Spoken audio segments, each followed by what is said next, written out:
we are going to discuss the basic working principle of a photovoltaic cell.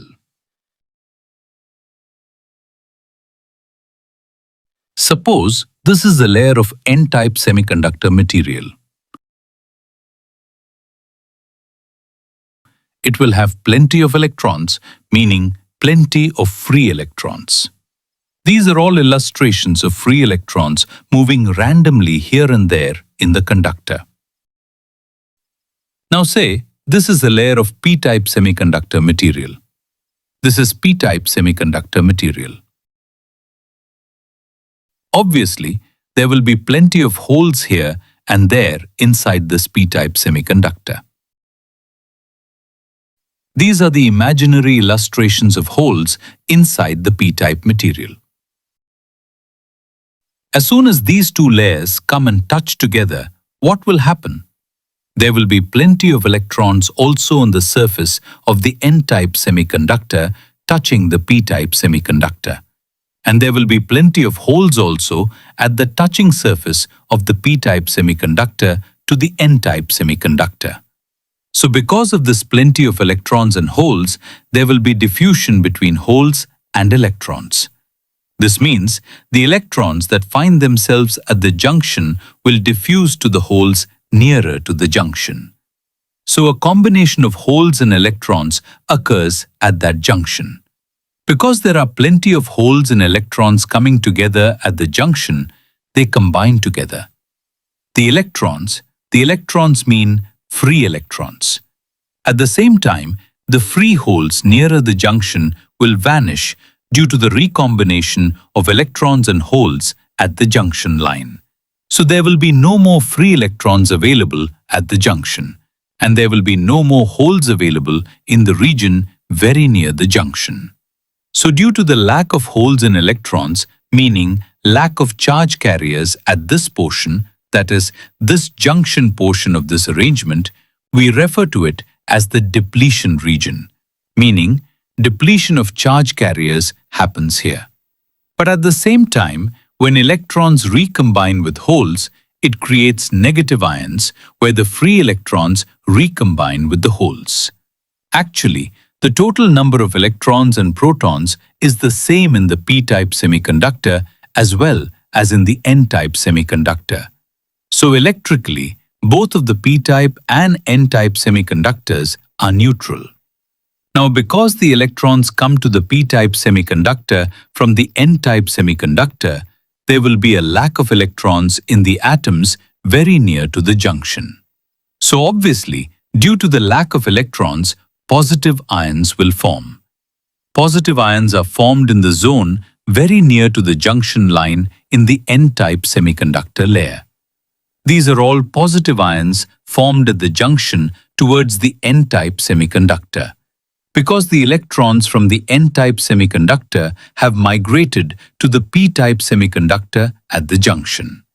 So they have left behind the positive ions. For the same reason, these migrated electrons are combined with the holes and create negative ions at the P-type semiconductor at the junction line. So here we will get negative ions. These are all negative ions. This is the junction region, and this region does not have any free electrons and holes.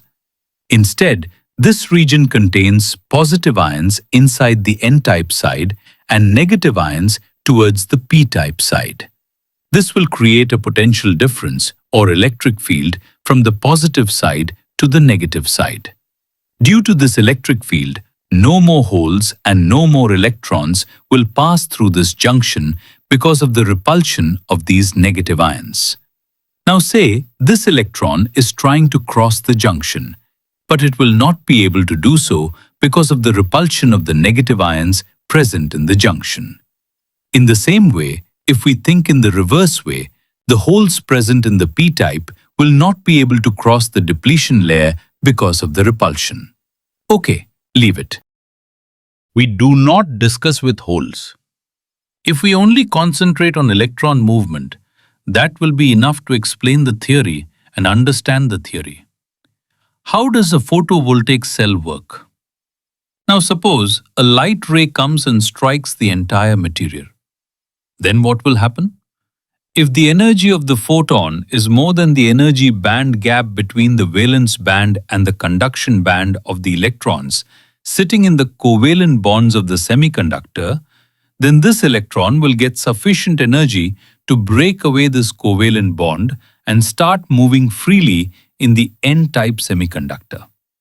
At the same time, that will create one hole behind it, and as a result, the number of holes and electrons will increase. But nothing will happen because still this layer will be electrically neutral, because these free electrons which have been created due to the sun's rays will not be able to cross this bare depletion potential barrier. But if you think in a different way, if this ray comes to that portion, inside the junction, then what will happen? Here also, the whole electron pairs will be generated due to the photon energy of the sun's rays or any other light rays. But here, you see, these electrons will have an electrostatic force towards the N-type semiconductor because of repulsion. This repulsion acts on this electron from the layer of negative ions behind it, and at the same time, this hole will propagate towards the P-type semiconductor due to the layer of positive ions behind it. As these are separated very fast due to the electrostatic attraction by ions, there will be no more chance of recombining in the junction layer. As a result, the number of photo-generated electrons will increase in the N-type layer. Because one by one, the electrons are generated in the depletion layer due to the photon energy of light rays and come to the N-type layer due to the electrostatic repulsion of the layer of negative ions in the depletion layer towards the P-type layer. At the same time, if we think differently, we can imagine the number of holes in contrast will be increased in the P-type semiconductor. If we think of the same theory in the reverse way for the P-type semiconductor, then we will see that the concentration of photo-generated holes will be in the N-type semiconductor. Now, do not think about holes. Only think about electrons. Here in this PN junction, you see the number of those red electrons which are generated in the depletion layer and come to the N-type layer creates an unbalance between the number of electrons of that block. This means the upper portion of that semiconductor block has more electrons than the lower portion of this semiconductor block. This means in the N-type material, there will be more electrons than in the P-type semiconductor. Obviously, this non-uniform distribution of the concentration of electrons causes a voltage across, a voltage or potential across the junction. If we connect this with an external circuit, if we connect these two layers, a tiny current will flow through the circuit. Obviously, this is nothing but it behaves like a battery cell.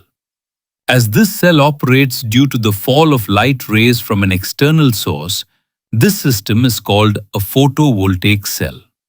Photo means light and voltaic means related to voltage.